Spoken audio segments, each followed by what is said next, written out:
Waqt li kienet jixed f'kawża tlieta filgħodu, espert Irlandiż ħadem fuq l-inkjesta tal-isptarijiet giddeb lill-Maġistrat Gabriella Vella li kienet responsabbli mill-proċess ġudizzjarju.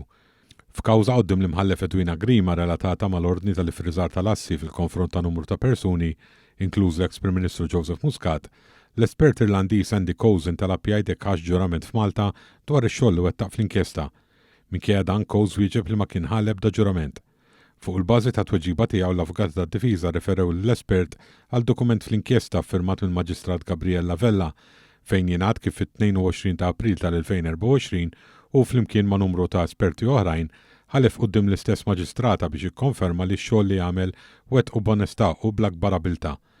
Coles iżda baqa' jinsisti li hu qatt ma ħa dan il-ġurament, anzi żied jgħid li saħansitra qatt ma ltaqa' mal-Maġistrat Gabriella Vella. Is-seduta ta' tlieta filgħodu trattat ukoll it-tfittxija fid-dar tal-eks-Prim Ministru Joseph Muscat. Għal mistoqsijiet li sarulu Coles wieġeb li hu qatt ma ġie f'Malta b'rabta mal-inkjesta tal-isptarijiet, iżda kien hawn b'rabta ma' inkjesta oħra.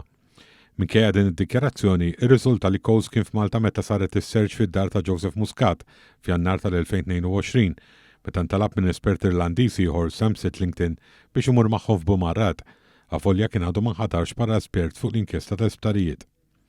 Fil-fatt fil-qorti konferma li nħatar fuq din l-inkjesta 9 xhur wara tfittxija, jiġifieri f'Ottubru tal-2022. Meta l-avukati ġibdulu l-attenzjoni li skont dokumenti tal-inkjesta u nħatar bħala espert fit-2 ta' Settembru tal-2020, l-espert baqa' jsostni fuq din id-data ta' sentejn wara.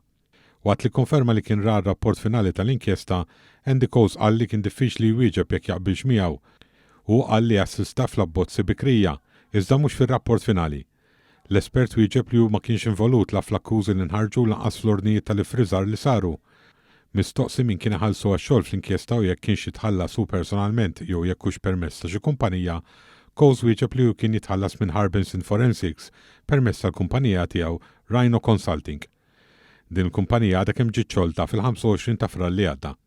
Fil-bidu tas-seduta l-avukat Vince Gallia f'isem Dr. Joseph Muscat ġibet l-attenzjoni dwar allegazzjoni li għamel Manuel Delija f'artiklu f'gazzetta lokali, jiġifieri li Jeremy Harbinson inxtara jew qed jiġi medded biex ma jexiex. Il-qorti talbet il-pulizija biex tinvestiga din l-allegazzjoni.